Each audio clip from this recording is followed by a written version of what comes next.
यहाँहरू सम्पूर्णमा मेरो नमस्कार। आज हाम्रो विषय रहेको छ समास र विग्रह। समास भनेको कुनै दुई वा सोभन्दा बढी स्वतन्त्र शब्दहरूको संयोजनद्वारा सिङ्गो शब्द निर्माण गर्ने प्रक्रिया हो भने विग्रह भनेको ती संयोजित शब्द अथवा समस्त शब्दलाई छुट्याउने प्रक्रियालाई चाहिँ विग्रह भनिन्छ।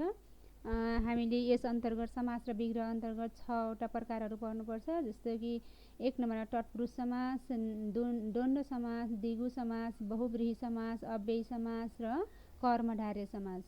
अब तत्पुरुष समास भनेको के हो भन्नेतिर लागौँ।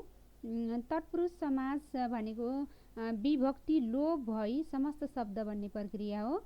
विभक्तिहरू जस्तो कि ले, लाई, बाट, देखि, द्वारा, को, मा यस्ता विभक्तिहरू लोप भएर समस्त शब्द बन्ने प्रक्रियालाई चाहिँ तत्पुरुष समास भनिन्छ। तत्पुरुष समासभित्र पनि फेरि छुट्टै छुट्टै छन्। जस्तै कि द्वितीय तत्पुरुष, तृतीय तत्पुरुष, चतुर्थी, पञ्चमी, षष्ठी, सप्तमी तत्पुरुषहरू छन्। अब द्वितीय तत्पुरुषतिर लागौँ। विग्रह अनि यो समस्त शब्द भयो। मनलाई मोहक, मनमोहक, कामलाई चोर, कामचोर। यो मनलाई मोहक भन्ने विग्रह शब्दको यो लाई हटेर मनलाई मोहकको लाई हटेर मनमोहक भएको कारणले गर्दा यो चाहिँ द्वितीय तत्पुरुष भयो। त्यसरी नै कामलाई चोर, कामचोर यो पनि द्वितीय तत्पुरुष भयो। यसरी नै द्वितीय तत्पुरुषहरूको अन्य उदाहरणहरू भन्दाखेरि जस्तो कि भाइलाई मार्ने भाइमारा, गगनलाई चुम्ने गगनचुम्बी, त्यसरी नै बेटनलाई भोगी, बेटन भोगी यस्ता शब्दहरू अन्य हामीले बनाउन सक्छौँ। अनि त्यसरी नै अब अर्को तृतीय तत्पुरुषमा भोकले मर्नु, भोकमरी, डरले छेरुवा, डर छेरुवा। यो तृतीय तत्पुरुषमा चाहिँ यो तृतीय विभक्ति ले लोप भएर आयो। यसमा चाहिँ जस्तो कि अरू हामीले यसका उदाहरणहरू भन्दाखेरि पानीले मरुवा, पानी मरुवा, त्यसरी नै तर्कले हिँड, तर्कहीन, अनि बाढीले पीडित, बाढी पीडित यस्ता शब्दहरू हामीले अन्य शब्दहरू बनाउन सकिन्छ यस अन्तर्गत। अनि त्यस्तै गरेर अर्को चतुर्थी तत्पुरुष अन्तर्गत चाहिँ चतुर्थी विभक्ति लाई लोप भएर बन्ने समस्त शब्द यस अन्तर्गत पर्छन्। जस्तै देशलाई भक्ति, देशभक्ति। अनि त्यस्तै गरेर पूजालाई सामग्री, पूजा सामग्री। अनि त्यस्तै गरेर अन्य उदाहरण भन्दाखेरि बाटालाई खर्च, बाटा खर्च, हावालाई घर, हावा घर, चिडियालाई खाना, चिडिया खाना। अनि त्यसरी हाटलाई कडी, हट कडी यस्ता शब्दहरू जो चतुर्थी विभक्तिको लाई लोप भएर बन्छन् त्यस्ता शब्दहरू यस अन्तर्गत पर्ने भए। अनि अर्को पञ्चमी तत्पुरुष। पञ्चमी तत्पुरुष भनेको चाहिँ पञ्चमी विभक्ति बाट, देखि लोप भएर बन्ने समस्त शब्दहरू भए।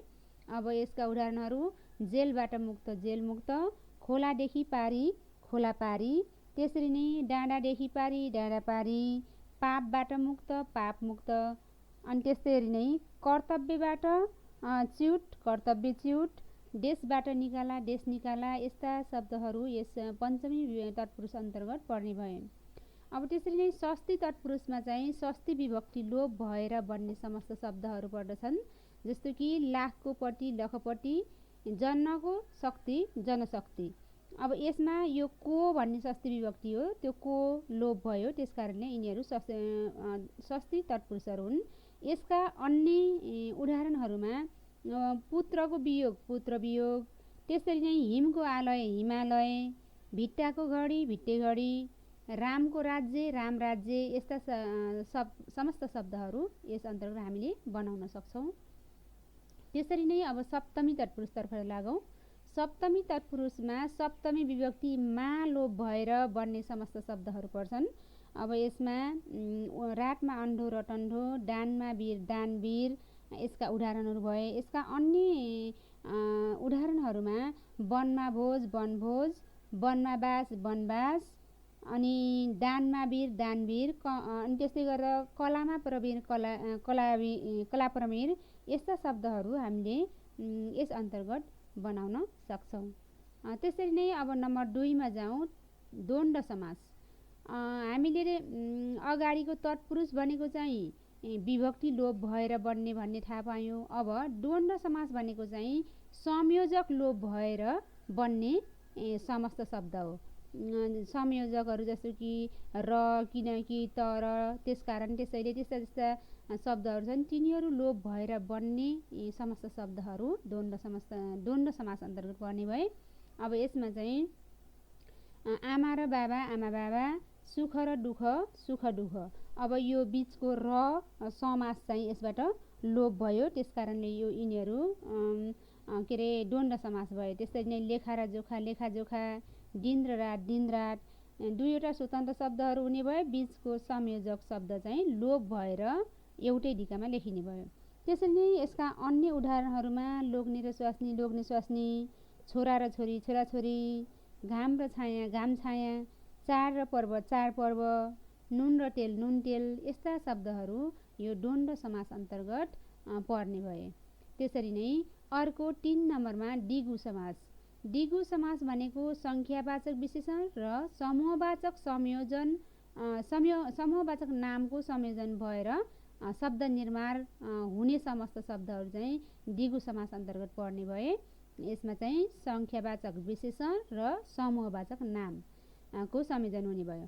अब यसको उदाहरण हेरौँ। 2 मनको समूह डोमन, 4 बेडको समूह चतुर्वेद, त्यसरी नै 2 बाटाको समूह डोबाटो, 5 अमृतको समूह पञ्चामृत, 6 अथवा षट्कोणको समूह षट्कोण, 9 ग्रहको समूह नवग्रह, यसका उदाहरणहरू भए।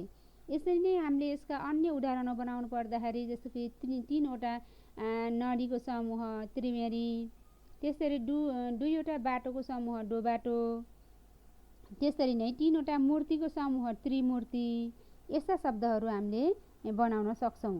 त्यसरी नै 3 घुम्टीको समूह 3 घुम्टी, यस्ता समस्त शब्दहरू यस दिगु समास अन्तर्गत पर्ने भए। त्यसरी नै नम्बर 4 मा बहुव्रीहि समास। बहुव्रीहि समास भनेको 2 वा सोभन्दा बढी शब्द मिलेर भिन्न अर्थ प्रदान हुने विशेषण शब्द बन्ने प्रक्रियालाई बहुव्रीहि समास भनिन्छ। बहुव्रीहि समास भनेको चाहिँ 2 वा 2 भन्दा बढी शब्दहरू मिलेर एउटा अर्थ दिने शब्द बन्ने भन्ने हुने भयो। अब यसमा चाहिँ अ नम्बरमा सम्बन्धार्थी बहुव्रीहि। सम्बन्धार्थी बहुव्रीहि अन्तर्गत चाहिँ भ्रष्ट बुद्धि छ जसको बुद्धि भ्रष्ट, अनि लामा खुट्टा भएको लामखुट्टे, त्यसरी नै लामा कान हुने लामकाने, सयपत्र छन् जसका सयपत्री। यस अन्तर्गत चाहिँ 2 वा 2 भन्दा धेरै शब्दहरू को एउटै अर्थ दिने शब्द भयो। त्यसकारणले यिनीहरू चाहिँ एक अर्कासँग सम्बन्ध भएका कारणले गर्दा सम्बन्धार्थी बहुव्रीहि अन्तर्गत पर्ने भए।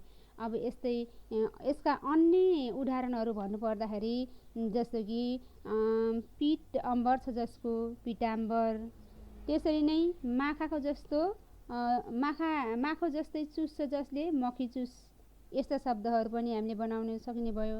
त्यसरी बाघलाई चालिन्छ जसमा बाघचाल, यस्ता विष धारण गर्छ जो विषधारी, यस्ता शब्दहरू हामीले यस अन्तर्गत बनाउन सकिने भयो। त्यसरी नै अब हामी उपमार्थी बहुव्रीहितिर लागौँ। उपमार्थी बहुव्रीहि भनेको एउटाको उदाहरण अर्को जस्तै भनेर गरिने तुलनालाई नै उपमार्थी बहुव्रीहि भनिन्छ। जस्तो कि यहाँ माछाको जस्तो पुच्छर भएको माछा पुच्छ्रे, चराको जस्तो चुच्चो भएको चरी चुच्चे, गोबरको जस्तो गणेश छ जो गोबरको गणेश जस्तो छ जो गोबर गणेश, एउटाको तुलना अर्कोसँग गरियो, त्यसकारणले यसलाई उपमार्थी बहुव्रीहि भनियो। यसका अन्य उदाहरणहरूमा जस्तो कि चन्द्रमाको जस्तो मुहार छ जसको चन्द्रमुखी, त्यसरी नै वायुका जस्ता पङ्ख छन् जसका वायुपङ्खी, अनि त्यसरी नै कमलका जस्ता नयन छ कमल जस्ता नयन छ जसको कमल नयनी, यस्ता समस्त शब्दहरू यस उपमार्थी बहुव्रीहि अन्तर्गत पर्ने भए। त्यसरी नै अर्को नम्बरमा परिमार्थी बहुव्रीहितिर लागौँ। परिमार्थी बहुव्रीहि भनेको मात्रा जनाउने बहुव्रीहि यस अन्तर्गत पर्छन्। जस्तो कि 10 हात परिमार भएको 10 हाते, 4 कुना भएको 4 कुने, 3 फुट परिमार भएको 3 फुटे, 2 जिब्रे भएको 2 जिब्रे, यस्ता चाहिँ परिमार बुझाउँछन् जसले त्यस्ता बहुव्रीहिहरू यस अन्तर्गत पर्ने भए। जस्तो कि अब यसमा अझ अरू उदाहरण भन्दाखेरि 4 कोस परिणाम भएको 4 कोसे, त्यसरी 10 गज परिणाम छ जसको 10 गजा, यस्ता शब्दहरू हामीले यस अन्तर्गत बनाउन सकिने भयो। त्यसरी नै अर्को ई नम्बरमा निषेधार्थी बहुब्रीहि अन्तर्गत चाहिँ लाज नभएको निर्लज्ज, लक्षण नभएको अलक्षण, कसुर नभएको बेकसुर, नाक काटिएको नकटु, यस्ता शब्दहरू यस अन्तर्गत पर्ने भए। अब यसमा चाहिँ हामीले अन्य पनि बनाउन सकिने भयो, जस्तो कि मुख नभएको निमुखो, त्यसरी मूल्य नभएको अमूल्य, त्यसरी नै विकल्प नभएको निर्विकल्प, यस्ता शब्दहरू हामीले यस अन्तर्गत अन्य उदाहरणहरू पनि बनाउन सकिने भयो। त्यसरी नै अब नम्बर 5 मा कर्मधारय समासतिर जाउँ। कर्मधारय समास भनेको नाम, विशेषण विशेषण र नाम, उपमा र उपमेय तथा आरोप र आरोप्यका बीच संयोजन भई पछिल्लो शब्दको अर्थ प्रदान हुने समास को प्रक्रियालाई कर्मधारय समास भनिन्छ। यो 5 प्रकारको हुन्छ। अब यसमा चाहिँ नाम पनि हुने भयो, विशेषण पनि हुन सक्ने भयो, नाम र विशेषण पनि हुन सक्ने भयो, उपमा र उपमेय अनि आरोप र आरोप्य जुन पनि हुन सक्ने भयो। अब यसमा अ नम्बरमा नाम र नामका बीच हुने हेरौँ। जस्तो कि हिम गिरी, एउटा हिम नाम भयो, अर्को गिरी नाम भयो, दुईटै नाम भयो, दुईटा मिलेर हिमगिरी। भानिज दाई भान्दाई, गुरुदेव। यसरी नै अन्य हामीले बनाउँदाखेरि जस्तो कि नाटा गोटा, त्यसरी नै बाबु साहेब, यस्ता शब्दहरू बनाउन सकिने भयो। अनि आमा नाम र विशेषण बीच हुने। अब नाम र विशेषण बीच हुनेहरूमा चाहिँ जस्तो कि एउटा नाम हुने भयो, एउटा विशेषण हुने भयो। निलो भने विशेषण भयो, डाम भने नाम भयो। निलो डाम नीलडाम, महान कवि महाकवि, बुढी औँला। अब यस अन्तर्गत हामीले अरू बनाउँदाखेरि जस्तो कि कालो माटो कालीमाटी, भ्रष्ट आचार भ्रष्टाचार, त्यसरी नै आँसु कवि, त्यसरी नै भलो आदमी भलादमी, यस्ता उदाहरणहरू अन्य यस अन्तर्गत बनाउन सकिन्छ। त्यसरी नै अर्को ई नम्बरमा चाहिँ विशेषण र विशेषण बीच हुने। अब विशेषण र विशेषण बीच हुने समस्त शब्दहरूमा चाहिँ कालो निलो, नवयुवक नवयुवक, जेठो बाठो हुने भयो। यो दुईवटै विशेषण हुने भयो। यसका अन्य उदाहरणहरूमा जस्तो कि जान्ने सुन्ने, त्यसरी नै पढेको लेखेको, अनि रातो पिरो, यस्ता उदाहरणहरू यस अन्तर्गत बनाउन सकिन्छ। त्यसरी नै अब अर्को नम्बरमा उपमा र उपमेय बीच हुने समस्त शब्द हेरौँ। उपमा र उपमेय भनेको पनि एउटाको जस्तै अर्को भनेर उदाहरण दिनु अथवा तुलना गर्नु भन्ने हुन्छ। जस्तो कि जुन जै टिकी जुन टिकी, बामन जै पुड्को बाम पुड्को, प्राण जै प्रिय, हाड जस्तो ओखर हाडे ओखर। यसमा पनि एउटाको तुलना अर्कोसँग गरियो अथवा यो जस्तै त्यो भन्ने अर्थ आयो यसमा पनि। अब यस अन्तर्गत पनि जस्तो कि हामीले अरू उदाहरण गर्दाखेरि गहुँ जस्तै गहुँ गोरी, त्यसरी चन्द्र जस्तै मुहार चन्द्र मुहार, यस्ता उदाहरणहरू पनि त्यस्तै गरेर अर्को चन्द्र जस्तो बिन्दु चन्द्रबिन्दु भन्ने उदाहरणहरू पनि यस अन्तर्गत हामीले बनाउन सकिने भयो। त्यसरी नै ऊ नम्बरमा आरोप र आरोप्यका बीचमा हुने समस्त शब्द जस्तो कि विद्यारूपी धन विद्याधन, स्त्री रूपी रत्न, तीर्थ रूपी भूमि तीर्थभूमि, त्यसरी नै चरण रूपी कमल चरण कमल। अब यसमा पनि एउटा धन कस्तो भन्दा विद्या जस्तो, त्यस कारणले यहाँ विद्यारूपी धन भन्दाखेरि विद्याधन भयो। यस्तै नै अरू यसका उदाहरणहरू हामीले बनाउँदाखेरि जस्तो कि भवरूपी सागर भवसागर, जीवन रूपी चङ्गा जीवन चङ्गा, अनि त्यसरी नै मन रूपी रोग मनोरोग, यस्ता उदाहरणहरू हामीले यस अन्तर्गत बनाउन सक्छौँ। त्यसरी नै अब नम्बर 6 मा चाहिँ अव्ययी भावतिर जाउँ। अव्ययी भाव समास अन्तर्गत चाहिँ अव्यय र अव्ययको अन्य शब्दहरूसँग योग भई पछिल्लो शब्दको अर्थ प्रदान हुने समासको प्रक्रियालाई अव्ययी भाव समास भनिन्छ।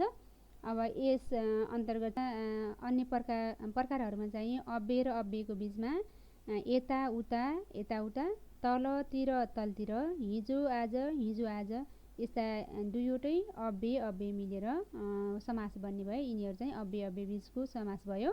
त्यसरी नै अन्य हामीले बनाउँदाखेरि बस्दा उठ्दा, त्यसरी नै खाई पी, अनि त्यसरी नै हिजो के अरे आज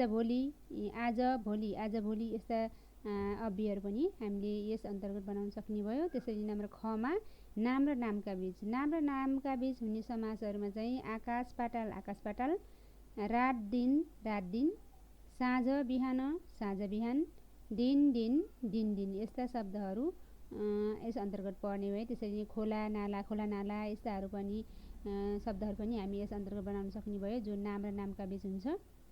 त्यसरी नै अव्यय र अरू शब्दको बीचमा हुने चाहिँ हरेक घडी, हर घडी, पेट भरेर भरपेट, घर मुनि, डाँडा पारी यस्ता शब्दहरू चाहिँ अव्यय र अरू शब्दहरूको संयोजन भएर बनेका समासहरू भए। यस अन्तर्गत पर्ने अन्य शब्दहरू हामीले बनाउँदाखेरि जस्तो कि जमिन मुनि, त्यसरी प्रत्येक वर्ष प्रतिवर्ष, त्यसरी नै हरेक वर्ष हर वर्ष, हरेक दिन हर दिन यस्ता शब्दहरू हामीले बनाउन सकिन्छ। त्यसरी नै आज पनि तपाईहरुलाई मैले थोरै प्रश्न दिएको छु। यी प्रश्नहरू गर्नुहोला, जसले तपाईहरुलाई बुझ्न अझ सजिलो पर्नेछ।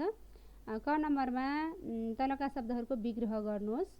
खेलकुद, बुद्धिहीन, मखीबुट्टे, 10 गजा, युद्धग्रस्त, पञ्चामृत, कमल नयन, त्रिदेव, ध्यानमग्न, गुरुआमा, बेकाम, चलचित्र आदि शब्दहरूलाई तपाईहरुले समस्त शब्द छन् यिनीहरूलाई विग्रह बनाउनुहोला।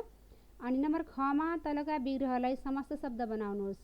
अब क्षेत्रबारी 3 फुट परिमाण छ जसको, फलको स्वरूप माना र पाठी, बारुलाको जस्तो कम्मर भएको, 4 मासको समूह, पीत अम्बर छ जसको, ज्यानलाई मार्ने 7 ऋषिको समूह, खाई पिई 4 भुजाको समूह, यिनीहरू चाहिँ विग्रह शब्दहरू हुन्।